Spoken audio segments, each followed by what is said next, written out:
Olá e sejam muito bem-vindos. Hoje a gente vai mergulhar na própria arquitetura das nossas mentes. Vamos juntos desvendar como um simples pensamento, que é basicamente uma faísca elétrica no cérebro, pode esculpir a nossa biologia e, no fim das contas, se tornar um hábito que define a nossa realidade. Para a gente começar, vamos analisar um estudo de caso fascinante, o paradoxo de Elias. De um lado, o triunfo no Monte Carmelo. Um homem com uma fé que parecia inabalável, que invoca fogo do céu. Do outro, o colapso total no deserto. É o mesmo homem, agora pedindo para morrer. É um contraste brutal entre poder e desespero. E é isso que nos traz a nossa pergunta central. Como é que uma estrutura mental que parecia invencível, uma verdadeira fortaleza, pode simplesmente ruir de forma tão completa e, aparentemente da noite para o dia? É exatamente isso que a gente vai investigar. Perfeito. Então vamos mergulhar de cabeça. Vamos tratar a história de Elias como um caso clínico, analisando ele como o nosso paciente zero para a gente poder entender a mecânica por trás de um colapso mental. Lá no Monte Carmelo, Elias estava no auge. A frequência emocional dele era de coragem ou até superior. Foi isso que deu a ele a força para confrontar 850 profetas. Mas aí, um único gatilho, uma ameaça verbal de Jezabel, foi o suficiente para iniciar uma cascata que levou todo o sistema dele à falha. Esse foi o ponto de virada. Agora vamos sair do o que aconteceu para o como aconteceu. A gente vai dissecar a anatomia desse colapso olhando para a ciência que conecta um simples pensamento à nossa biologia. E aqui está o pulo do gato. Um pensamento não é uma coisa etérea, abstrata. É um evento físico. Ele começa como um disparo elétrico entre neurônios. Esse disparo gera uma emoção que libera substâncias químicas no corpo e o corpo, por sua vez, manda um sinal de volta para o cérebro, reforçando aquele pensamento original. É um ciclo poderosíssimo. E aqui está a nossa primeira evidência. A ameaça de Jezabel disparou o eixo HPA de Elias, inundando o cérebro dele com cortisol, o famoso hormônio do estresse. O excesso de cortisol literalmente desligou o hipocampo, que é o nosso centro de memória. Isso tornou inacessível a lembrança do milagre que tinha acabado de acontecer no Carmelo. Então veja bem, não era uma questão de fraqueza espiritual, mas de inibição química. Agora, olha só como a repetição entra em jogo.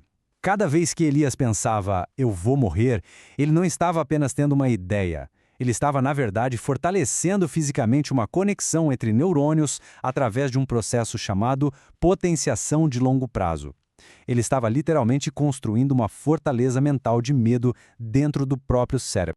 E essa trilha neural acabou se manifestando psicologicamente no que o modelo de Judith Beck chama de tríade cognitiva. Uma visão negativa de si mesmo, não sou melhor que meus pais. Uma visão negativa do mundo, mataram os teus profetas. E claro, uma visão negativa do futuro, estão buscando a minha vida para tirá-la.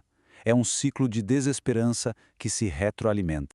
E o corpo também teve um papel fundamental nisso tudo. O pensamento não é um evento isolado, né? O cérebro de Elias lia constantemente o estado do corpo dele, exausto, desidratado e com fome. Esses marcadores somáticos enviavam um sinal contínuo de perigo, reforçando a conclusão mental de que a única saída era desistir. Ok, a gente já entendeu a anatomia do colapso. Agora vamos mudar o foco. Vamos passar do problema para a solução, analisando o protocolo de recuperação e a ciência brilhante que existe por trás dele.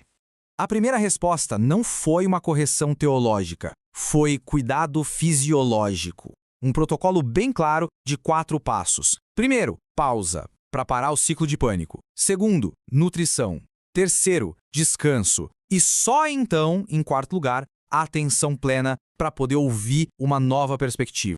E a ciência por trás do passo 2 é simplesmente incrível. Comer e beber liberou insulina, o que facilitou a entrada de triptofano no cérebro. E o triptofano é o precursor direto da serotonina, o neurotransmissor do bem-estar. Sem serotonina, o cérebro simplesmente não consegue processar nuances ou pensamentos complexos. Ele fica preso no barulho, no ruído do medo. E esta imagem aqui ilustra perfeitamente o porquê. Em estado de estresse, a amígdala, que é o nosso centro do medo, está no comando. O resultado é hipervigilância e incapacidade de processar informações complexas. Os 3 primeiros passos do protocolo acalmaram o sistema nervoso, passando o comando para o córtex pré-frontal, que é a sede do nosso raciocínio e discernimento. Com o córtex pré-frontal de volta ao jogo, Elias estava finalmente pronto para receber o catalisador da esperança. A informação de que há 7.000 em Israel que não se dobraram a Baal não foi só uma boa notícia. Foi uma entrada de dados factuais que combateu diretamente as distorções cognitivas dele, enfraqueceu as sinapses do medo e ativou a neuroplasticidade. Agora, vamos ampliar o foco. Vamos sair um pouco do nosso estudo de caso para olhar para os princípios universais. Como é que a gente pode aplicar esse entendimento da neuroplasticidade para construir ativamente a arquitetura das nossas mentes? É importante lembrar que um hábito não é um conceito, é uma estrutura física. A doutora Caroline Leaf explica que a repetição de um pensamento cria mielinização nos neurônios. A mielina é como uma capa de gordura que isola o caminho neural, permitindo que o impulso elétrico viaje muito, mas muito mais rápido. A gente está, literalmente, construindo rodovias neurais no cérebro a cada repetição. Mas essa construção exige a paciência da biologia. A mudança não é instantânea. Leva uns 21 dias para enfraquecer uma rede neural antiga, é como se a trilha antiga começasse a ser coberta pela grama. E depois, são necessários mais 42 dias de prática para construir e solidificar a nova rodovia asfaltada. Isso nos leva a esta bela metáfora. Nós somos os arquitetos do nosso jardim mental. O pensamento é a semente, aquele sinal elétrico inicial. O sentimento, a reação química, é a nutrição que fortalece a raiz e o comportamento é a árvore frutífera, a rede neural já consolidada que produz resultados de forma automática. E para a gente fechar, uma reflexão poderosa de John Dewey. O pensamento real não é aceitar passivamente a primeira coisa que vem à cabeça e que alivia a tensão emocional, como Elias fez.